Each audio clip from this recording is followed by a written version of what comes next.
के पास जाइए, बोलिए कि परी महारानी आपको बुला रहे हैं। क्यों नहीं, मैं तो यही चाहती हूँ, तुलसी यही सब मिट्टी में मिला दिया है। पहले राजा साहब को बुलाओ, वो अपने आप में राजा समझते थे। देखो वो सोचा के 6 महीने में कोई पुत्र नहीं हुआ, बुढ़ापे में जवान छोरी शादी किया। ठीक है, पहले राजा को बुलाओ, उसके बाद हम बात करेंगे।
लगभग 9 महीना गुजर चुका,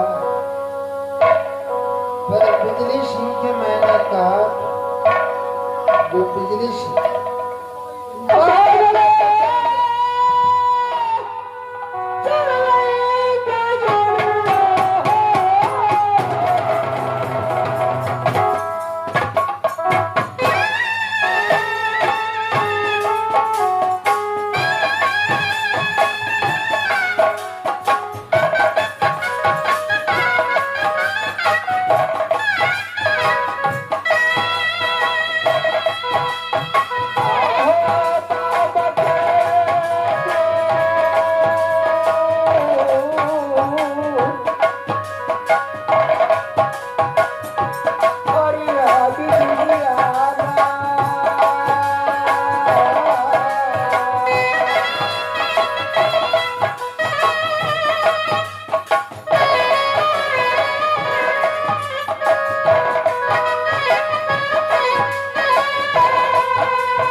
जय हो महाराज।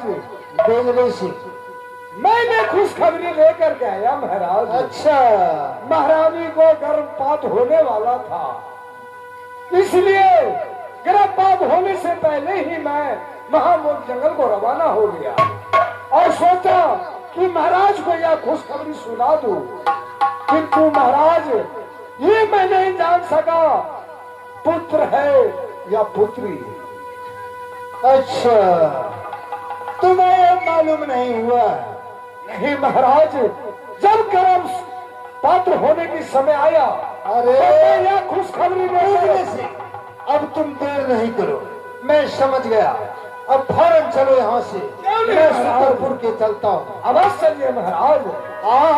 पागल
मैंने बिजली सिंह को बहुत विश्वास किया।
महारानी जी स्वामी जी, बताओ क्या खुशखबरी है राज सुंदर? मैंने बिजली सिंह को आपके पास भेजा, लेकिन आप बहुत खुश नजर आ रहे हैं। क्या बात है? क्या आप बहुत खुश नजर आ रहे हैं। तो क्या करूं मैं? रोना शुरू कर दो। रोना शुरू कर दूं? क्या तुम कहना चाहती हो? छुपेगा कौन बात? बिजली सिंह सुंदरपुर राज में देखो स्वामी, तुम ऊंची नीची बातें बोल रहे हो। जब से छोटी रानी आया सुंदरपुर तो आप उसको बहुत मानते थे। तो मेरे ये सती सावित्री है, वो महारानी है, ये तो सुंदरपुर में नाच कटा दिया। मतलब तुम्हारे कहने का कहने का क्या मतलब हुआ बड़ी महारानी? मैं दिखाती हूँ क्या हुआ। महाराज कान खापा।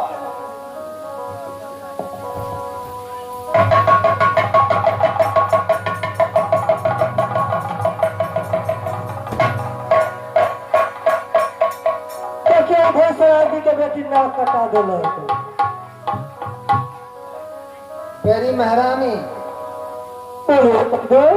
यह क्या तुम दिखा रही हो? छोटी महारानी, आज तक तुम्हें कभी नहीं अपनी आंखों से देखा था, न अपने कानों से सुना था, जो किसी माँ बहन के गर्भ से यह कान खापट पैदा लिया।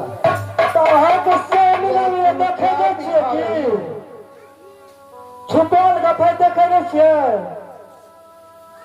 कैसे हम राजा से 14 कोस राज के महाराज लोग पूछते घर वाली जब कान खापर जन्म देते तो लोग हंसते। महारानी है कहाँ छोटी महारानी?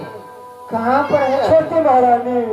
देखिए नाम पता है, पूछो ना, बिजली सेंटर है।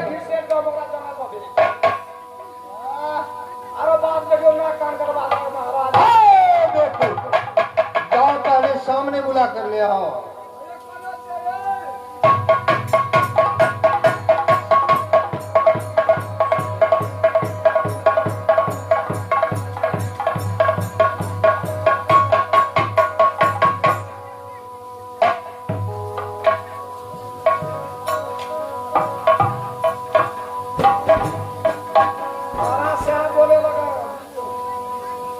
नाम स्वामीनाथ।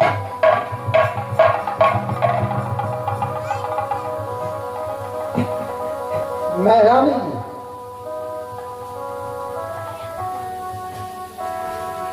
पहले बताओ, हाँ स्वामीनाथ, यह क्या दिखा रही है बड़ी महारानी मेरे सामने? क्या खुशखबरी लेकर गया था बिजली सिंह मेरे पास? क्या खुशखबरी भेजे हो? स्वामीनाथ, एमे हमरा कोनो पता नहीं है। दर्द उठल, हम बेहोश भेलू, कुछ नहीं जानलू की भेल नहीं भेल। ई बड़की दैया और बिजली सिंह के मालूम है। हमरा होशियार बड़की दैया ई सब देखेलक। स्वामीनाथ, हमरा ओद से सच में कान खापट ले लगे पतिदेव।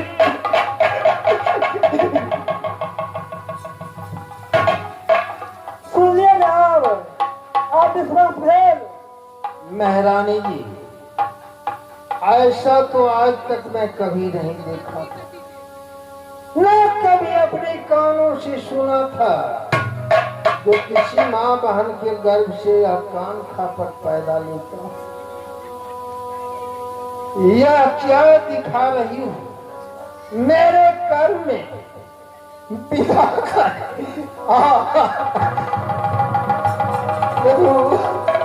क्या की माया है?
भेसरा दी बेटी के भगा दियो कतो बाग में दा दियो क्या कि आप चोरों का रास्ता कतो में रह दे तो जब तक मिट्टी में मिले गए तो समाज के लोग हंसाते कि राजा के पत्नी कान खपट पे डाले लगे